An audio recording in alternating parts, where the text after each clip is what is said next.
देवी episode 6।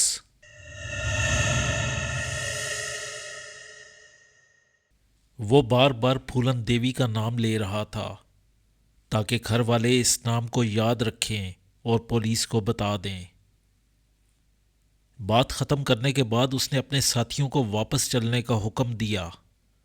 एक ने माले मसरूका की गठरी उठा ली, दूसरे ने नौजवान ठाकर को संभाल लिया।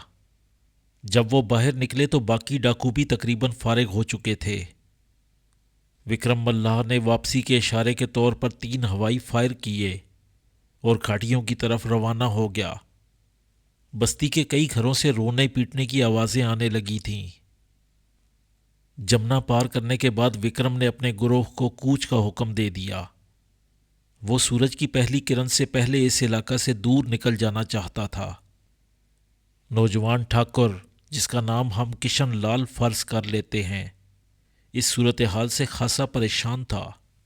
नामों के बारे में यहाँ एक बात बता देना मुनासिब मालूम होती है।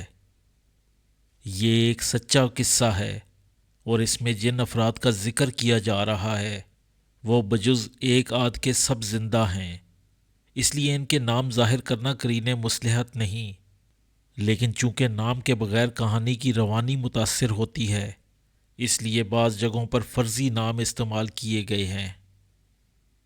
किशन लाल कूच का हुक्म सुनकर परेशान हो गया और विक्रम से मुखातिब होकर बोला, क्या मुझे तुम लोगों के साथ चलना होगा? तो क्या तू हमें रुखसत करने आया है?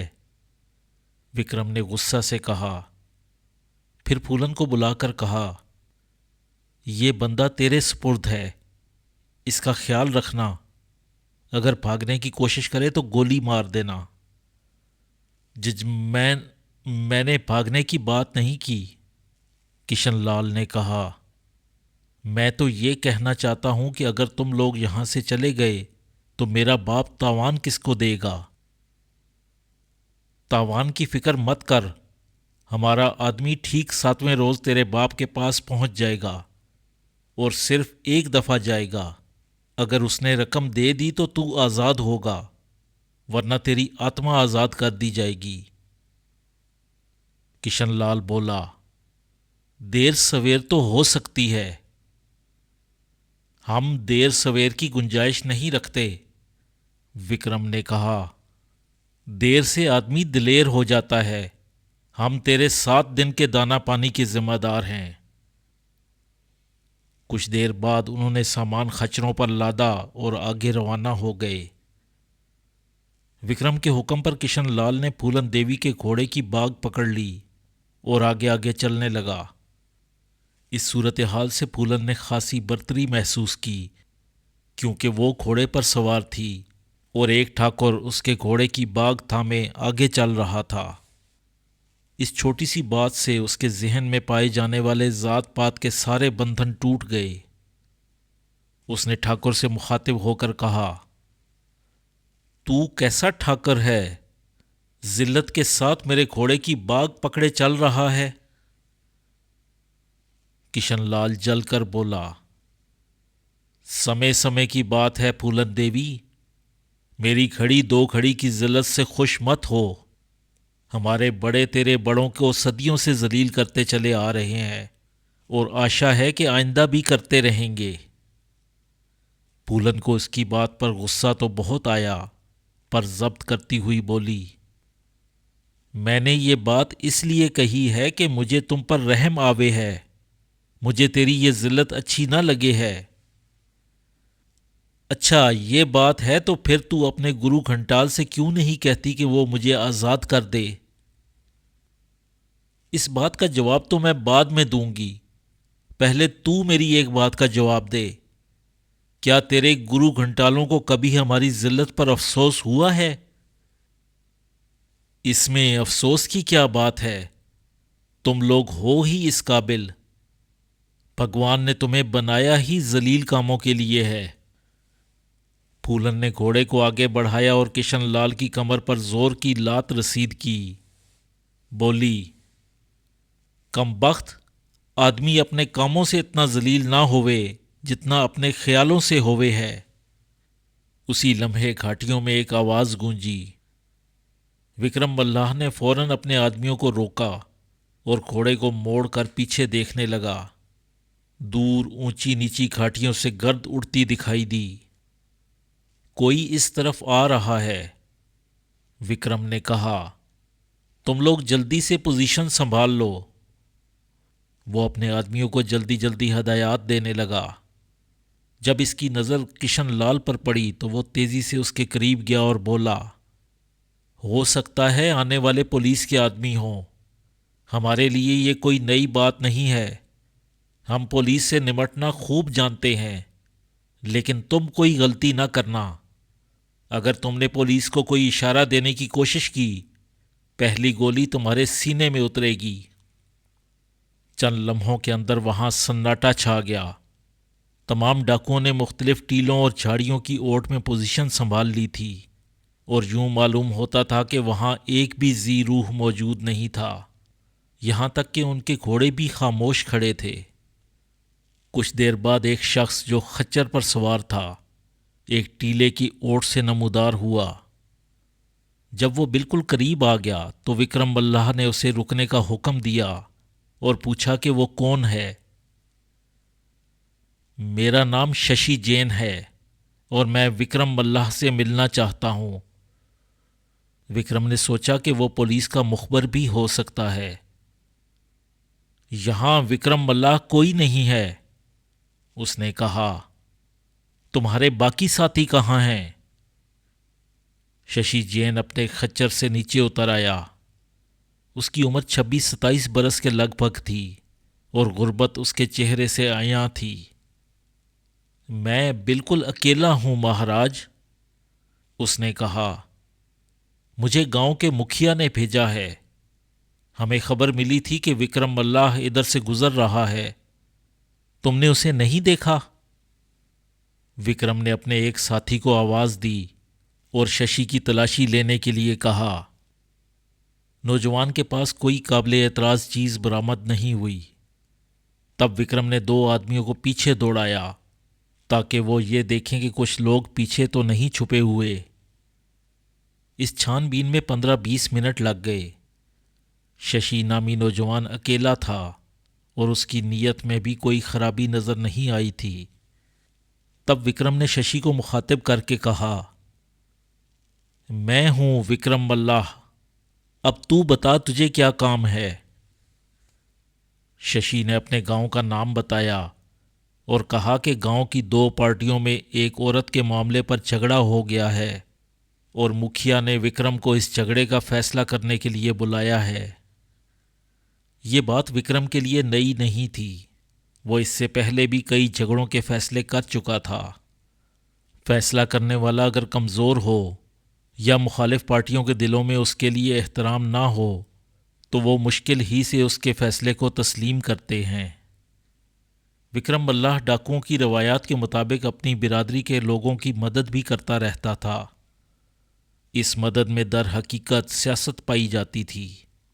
मदद पाने वाले गरीब लोग कई एतबार से डाकुओं के लिए मुफीद साबित होते हैं। उनके ज़रिए उन्हें पुलिस की नकलो हरकत और कार्रवाइयों की बर वक्त खबर मिलती रहती है। नीज़ अगर पुलिस के हमलों के दौरान डाकुओं के किसी गुरोह पर मुश्किल वक्त आन पड़े तो इन गरीबों के घर उनके लिए बेहतरीन पनाहगाह साबित होते हैं। विक्रम ने शशि से तमाम ज़रूरी बातें पूछने के बाद उससे कहा कि वो अगले रोज़ उसके गांव आएगा।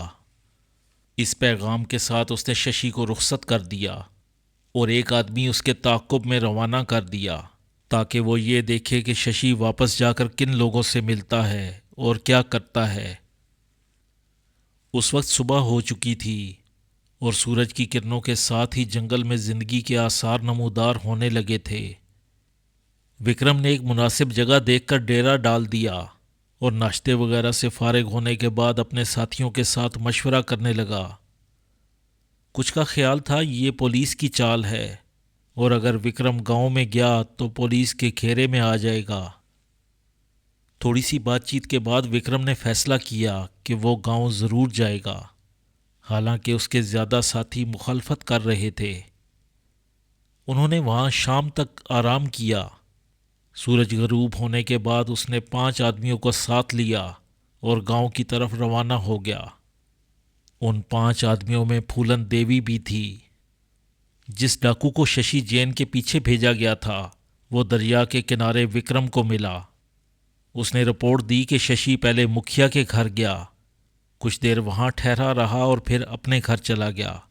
कोई मशकूक आदमी उसके घर आता जाता दिखाई नहीं दिया था। विक्रम ने अपने 2 साथियों को गांव में दाखिल होने वाले रास्तों की निगरानी पर मामूर कर दिया और बकिया 3 साथियों के हमरा मुखिया के घर पहुंच गया। मुखिया का नाम मोहन दास था और उसकी विक्रम मल्लाह से पुरानी शनासाई थी। विक्रम वक्तन फ़वक्तन उसकी माली मदद भी करता रहता था। रश्मि राम पर नाम के बाद मोहनदास ने नज़रें घुमाकर फूलन देवी की तरफ देखा, जो कंधे पर राइफल डाले लाताल्लुक सी खड़ी थी। ये फूलन देवी है, विक्रम ने तारुफ करवाया। मेरे गिरोह में शामिल है, तुम इस पर भरोसा कर सकते हो। मोहनदास ने फूलन देवी को प्रणाम किया और उन्हें अंदर ले जाकर बिठाया। फूलन के अलावा विक्रम के साथ एक डाकू और था, जिसे उसने मकान की निगरानी के लिए बाहर भेज दिया। रस्मी कलमात के बाद मोहनदास असल मौजू की तरफ आता हुआ बोला, हमने तुम्हें एक फैसला चुकाने के लिए तकलीफ दी है। बिरादरी के 2 धड़ों में कुछ अरसे से गड़बड़ चल रही थी। अब ये गड़बड़ ज़्यादा गंभीर हो गई है। एक अजय कुमार का धड़ा है और दूसरा अमरनाथ का। दोनों मरने मारने पर तुले हुए हैं। मामला क्या है? सारे फसाद की जड़ अमरनाथ की लड़की राम दुलारी है। उम्र 15-16 बरस के लगभग है, पर सबके कान कुतरे है। अजय कुमार का कहना है कि राम दुलारी उसके बेटे दिनेश की ठीकरे की मांग है। कुछ अर्सा पहले अमरनाथ ने अजय कुमार से कहा कि बड़ी हो गई है, अब वो उसे ब्याह की तारीख दे। पहले तो वो टाल मटोल करता रहा, फिर शादी से इनकारी हो गया। मैंने उसे बुलाकर पूछा तो कहने लगा कि लड़की नहीं मानती। कहती है कि अगर दिनेश के साथ उसका ब्याह किया गया तो वो कुछ खाकर सो जाएगी। इधर दिनेश बहुत गुस्से में है। वो कहता है कि अगर अमरनाथ ने सीधे तरीके से ब्याह ना किया तो वो छोकरी को उठवा लेगा। चक्कर क्या है? छोकरी किसी और को तो पसंद नहीं करती। ऐसी कोई बात सुनने में नहीं आई। मुखिया ने कहा, अगर ऐसी बात हुई तो ज्यादा खराबी होगी। तेरी क्या मर्जी है मोहनदास? विक्रम ने पूछा। क्या तू चाहता है कि यह संबंध हो जाए? मैं तो केवल शांति चाहता हूं, मुखिया ने कहा। जो कुछ भी हो सबके लिए अच्छा हो। अच्छा, तू ऐसा कर के आदमी भेज के सबको बुला ले। अमरनाथ को मेरी तरफ से पैगाम भेजो कि वो छोकरी को भी साथ लेकर आए। हम यहां ज्यादा देर नहीं रुक सकते। मुखिया उठकर बाहर चला गया। 15-20 मिनट के अंदर तमाम मुतल्लिका अफराद मुखिया की बैठक में जमा हो गए। विक्रम ने दोनों तरफ की बात सुनकर फौरन ही फैसला कर दिया कि राम दुलारी और दिनेश की शादी नहीं होगी। फैसला देने के बाद विक्रम जाने के लिए खड़ा हो गया। मुखिया ने कहा कि उसने खाने का इंतज़ाम किया है, लेकिन विक्रम ने मज़ीद रुकने से इनकार कर दिया। जब वो बाहर निकला तो एक शख्स जिसने गेरवे रंग की चादर की बुकल मार रखी थी, विक्रम के करीब आया और कहा कि वो उससे अलहदगी में बात करना चाहता है। उसने अपने मुंह पर टाटा बांध रखा था। अपनी शक्ल तो दिखाओ, विक्रम ने कहा। पता तो चले कि तुम कौन हो। चादरपोश ने अपना ठाटा नीचे कर दिया। बोला, मैं तुम्हारा सजन हूं, विश्वास रखो। उसकी घनी मूछें और तेज आंखें देखकर विक्रम समझ गया कि वो उसकी बिरादरी का आदमी है। क्या कहना चाहते हो? उसने पूछा।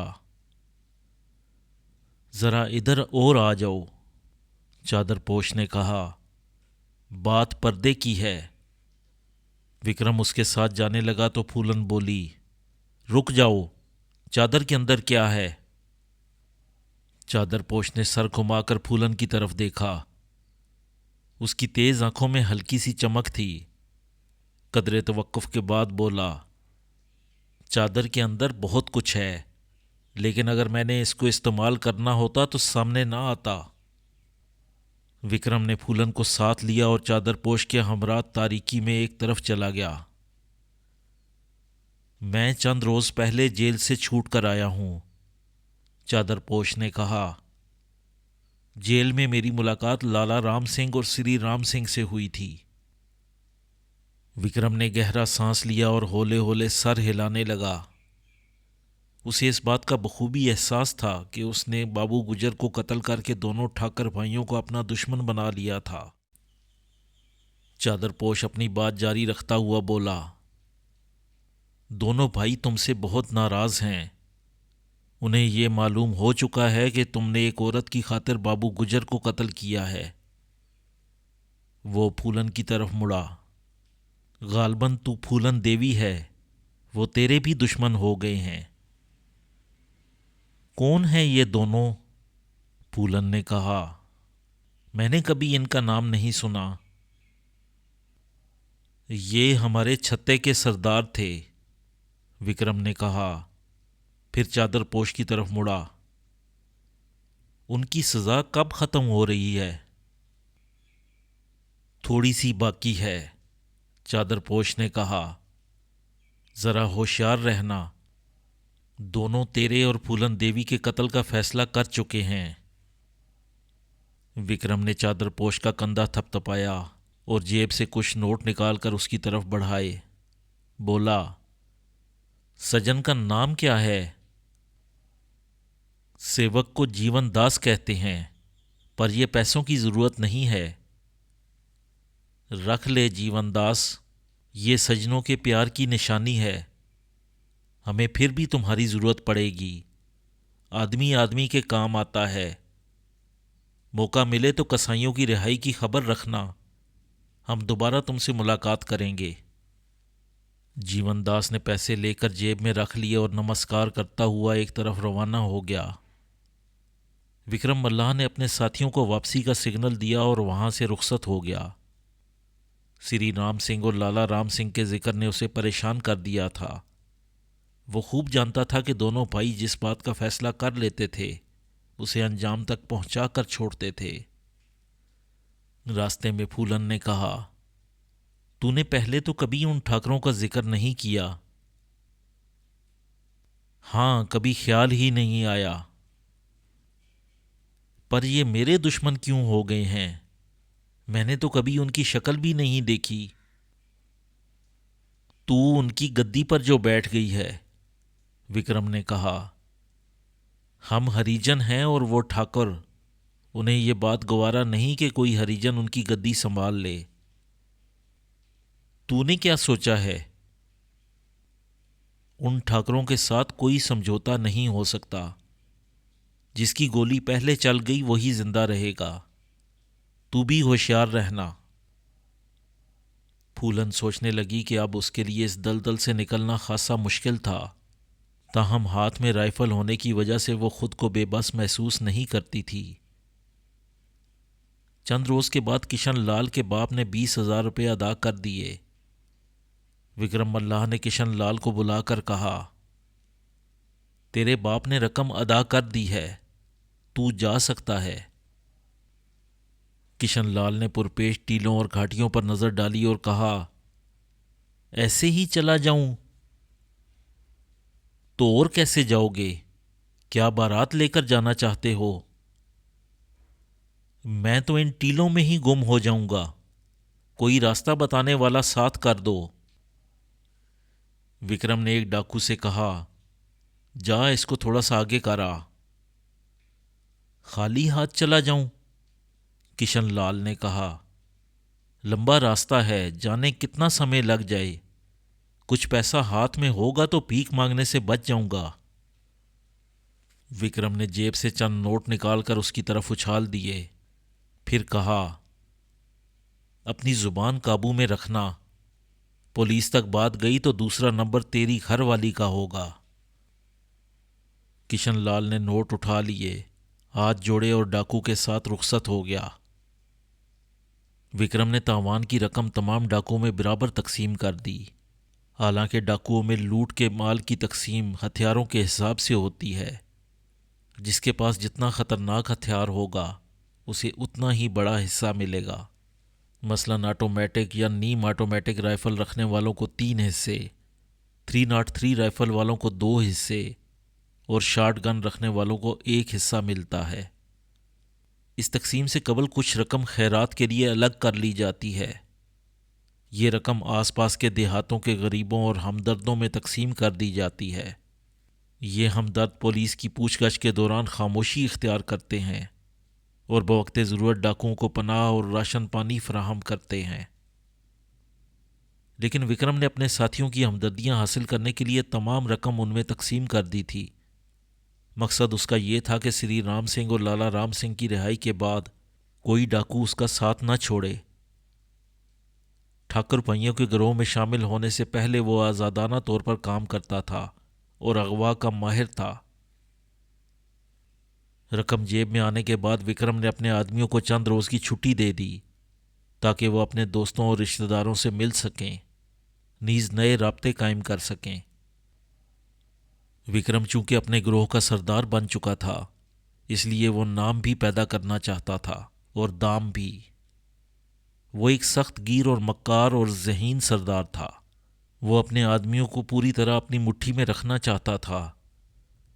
इस मकसद के लिए दौलत का होना भी बहुत ज़रूरी था और दौलत के हसूल के लिए कामयाब वारदातों की ज़रूरत थी।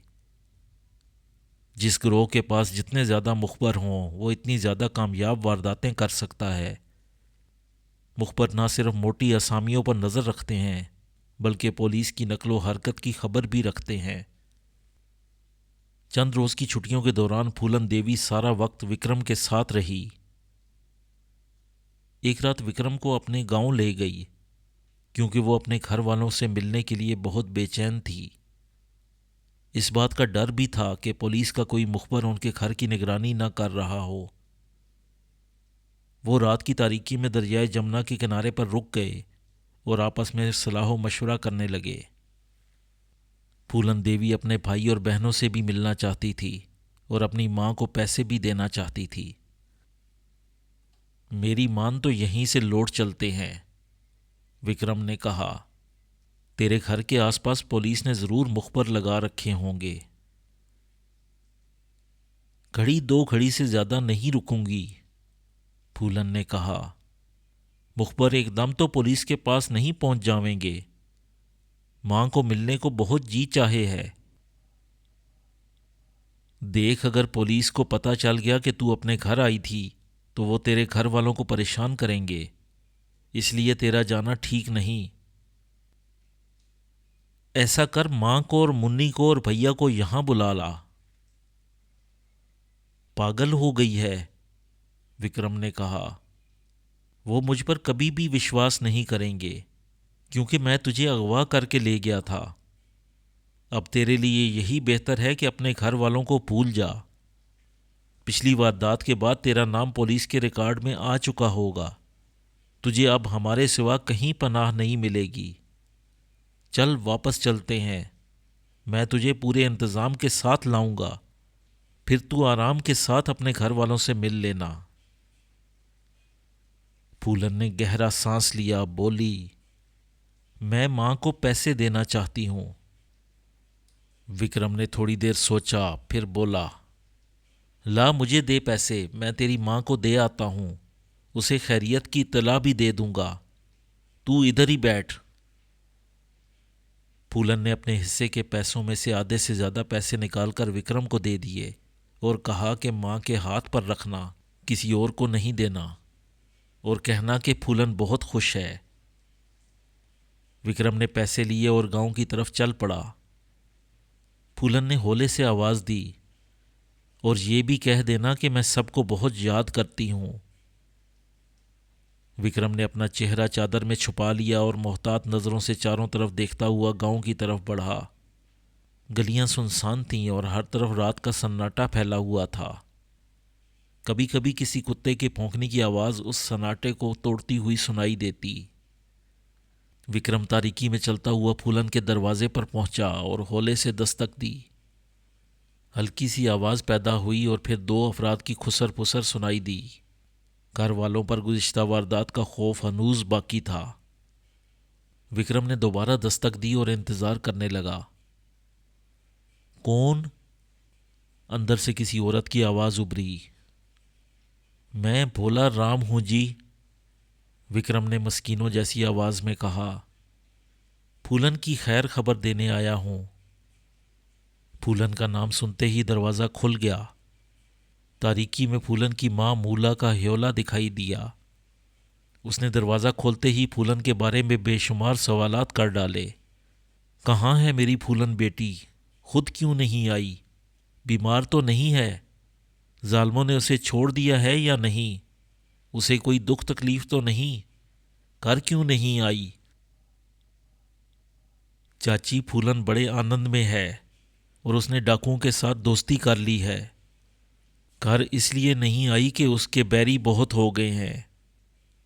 ये ले। उसने जेब से 100 के नोटों की गड्डी निकालकर मूला की तरफ बढ़ाई। उसने ये पैसे भिजवाए हैं। बोलती थी कि माँ से कहना मैं बहुत खुश हूँ, किसी रोज़ मिलने आऊँगी। मूला ने झिझकते हुए रकम ले ली। इतने सारे नोट देखकर उसकी आंखें चमकने लगीं। विक्रम ने महसूस किया कि उसके पीछे भी कुछ लोग खड़े थे, लेकिन कोई सामने नहीं आया। ज़रा रुक जा, मूला नोट साड़ी के पल्लू में बांधती हुई बोली। मैं फूलन के लिए कुछ भोजन तैयार कर देती हूँ और उसकी 2 साड़ियाँ और कपड़े भी बांध देती हूँ। चाची, फूलन ने साड़ियाँ पहनना छोड़ दी हैं। अब वो मर्दों वाले कपड़े पहनती है और मर्दों की तरह रहती है, और खाने पीने को भी बहुत है उसके पास। अच्छा, मैं चलता हूँ। मेरा नाम भोला राम है। किसी को बताना नहीं कि फूलन ने पैसे भेजे हैं। उसने दाएं बाएं देखा और तेजी से वापस हो लिया। फूलन रेत पर बैठी आंसू बहा रही थी। जब उसने विक्रम को वापस आते देखा तो जल्दी से आंसू पूंछ डाले और जल्दी से खड़ी हो गई। उसके दिल में अपने घर, अपनी माँ और अपने बहन भाइयों के बारे में बेशुमार सवालात मचल रहे थे, लेकिन उसने कोई सवाल नहीं किया। जो कुछ विक्रम ने बताया वो चुपचाप सुनती रही। चंद रोज़ छुट्टियां गुजरने के बाद विक्रम मल्लाह के आदमी दोबारा डेरे पर पहुंच गए। उन लोगों की ज़ुबानी विक्रम को बहुत सी कारामद बातें मालूम हुईं। अगले रोज़ गिरोह को कूच का हुक्म मिला और वो अपने साजो सामान समेत जमुना के मशरिक किनारे पर पहुंच गए। वहां से उन्होंने कश्ती के ज़रिए दरिया पार किया और कल्पनी से कुछ दूर पड़ाव डाल दिया। विक्रम ने सबसे पहले 4-5 आदमियों का इर्द गिर्द टीलों पर पहरा लगा दिया। बाकी डाकुओं ने खैमे और शामियाने लगाकर दरियां बिछा दी। विक्रम काफ़ी देर तक अपने साथियों के साथ सलाह मशवरा करता रहा। इस दौरान में फूलन खाने का इंतज़ाम करती रही। बाद में विक्रम ने उसे बताया कि उन्होंने एक गांव को लूटने का प्रोग्राम बनाया है। कौन सा गांव? फूलन ने पूछा। गांव का नाम करतपुर देवकली है, विक्रम ने जवाब दिया। हमने इस गांव के बारे में सारी मालूमात इकट्ठी कर ली हैं। तू भी हमारे साथ जाएगी। दोबारा किसी को अगवा करोगे? नहीं, इस दफ़ा सिर्फ नकदी और अनाज लूटेंगे। कब जाओगे? फूलन ने पूछा। कल दोपहर के बाद। हाय राम, दिन दिहाड़े लूट मार मचाओगे? हाँ, कल गांव के ज़्यादातर मर्द एक दूसरे गांव में पंचायत की एक बैठक में शामिल होने जा रहे हैं। गांव में सिर्फ औरतें, बच्चे या चंद बुढ़े रह जाएंगे। हम बड़ी शांति के साथ जाएंगे और माल इकट्ठा करके ले आएंगे। तू अपनी राइफल अच्छी तरह साफ कर ले और देख, जब तक तेरी जान खतरे में ना होगी गोली मत चलाना। और दूसरी बात, अगर पकड़ी जाए तो पुलिस को कुछ मत बताना। फूलन अजीब नज़रों से अपनी राइफल को घूरने लगी। गुज़िश्ता वारदात के दौरान उसके दिल में एक अजीब अनजाना सा एहसास बर्तरी पैदा हुआ था। वो इस एहसास को दोबारा ज़िंदा करना चाहती थी। अगली सुबह विक्रम मल्लाह ने करतपुर को लूटने के लिए अपने और फूलन के अलावा 12 डाकुओं का इंतखाब किया। पूरा गिरोह अलग सुबह बेदार हो गया और हर शख्स वारदात की तैयारी में लग गया। कुछ लोगों ने पुलिस की वर्दियां निकाली और उन पर इस्त्री करने लगे। इस दफ़ा हम पुलिस की वर्दियों में जाएंगे, विक्रम ने फूलन को बताया। तुम भी वर्दी पहनोगी। वर्दियां क्यों? फूलन ने पूछा। वर्दियों के कई फ़ायदे हैं। सबसे पहली बात तो यह है कि गांव वाले वर्दियों की वजह से हमें पुलिस के आदमी समझेंगे और फायर नहीं करेंगे। दूसरी बात यह है कि वर्दी की वजह से आदमी चुस्त रहता है और भागने दौड़ने में आसानी होती है।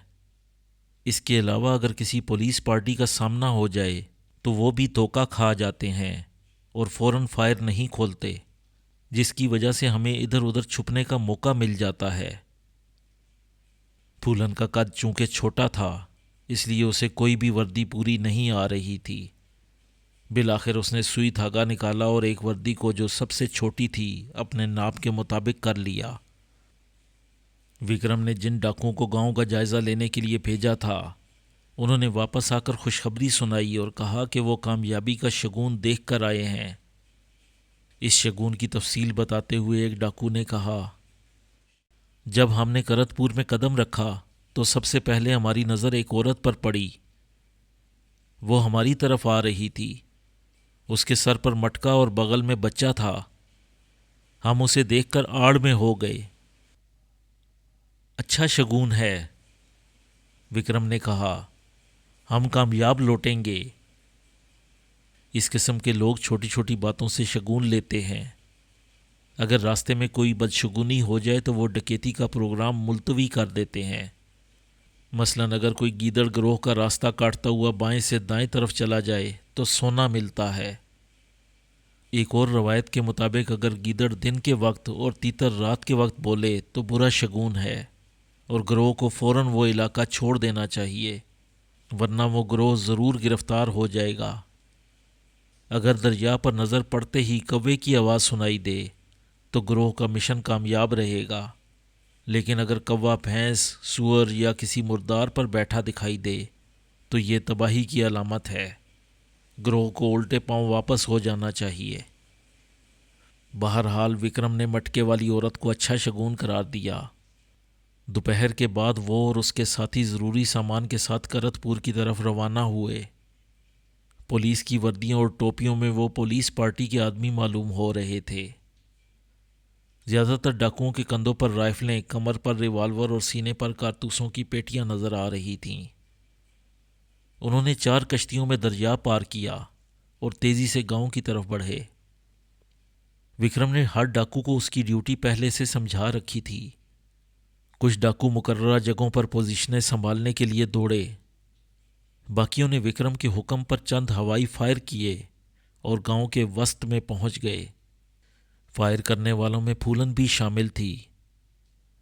गांव के वस्त में पहुंचकर वो दूसरे 3 डाकुओं के हमरा एक मखसूस जगह पर खड़ी हो गई।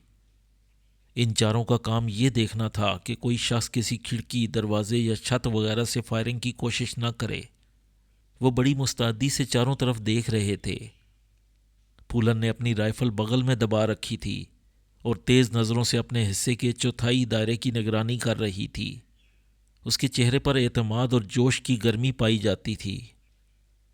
विक्रम मल्लाह डकैती की कार्रवाई की निगरानी कर रहा था। किसी ने मुज़ाहमत नहीं की। जो गांव के अंदर थे वो गोलियों की आवाज़ सुनकर घरों में घुस गए। गांव वाले उस वक्त डाकुओं की मुज़ाहमत करते हैं जब उन्हें कबल अज़ वक्त डकैती की इत्तला मिल जाए और 15-20 आदमी हथियारों समेत एक जगह इकट्ठे हो जाएं। लेकिन ऐसा बहुत कम होता है क्योंकि डाकू जदीद और ख़ुदकार हथियारों से लैस होते हैं। 1 नाली 2 नाली बंदूकें उनके मुकाबिल खिलौनों की हैसियत रखती हैं। दूसरी बात यह है कि आजकल डाकुओं के गिरोह जदीद हथियारों के अलावा जंगी दाव पेच भी जानते हैं, जबकि देहातियों के पास जंगी महारत और तंजीम नहीं होती। मज़ाहमत की सूरत में डाकू एक दो देहातियों को कत्ल करके बाकियों को हथियार डालने पर मजबूर कर देते हैं। विक्रम मल्लाह के आदमी नहायत जचे तुले अंदाज में लूट मार कर रहे थे। 2 या 3 आदमी एक घर में दाखिल होते, दहशतज़दा औरतों, बच्चों और मर्दों को किसी कमरे के कोने में बैठने का हुक्म देते और तेज़ी से कीमती सामान इकट्ठा करना शुरू कर देते।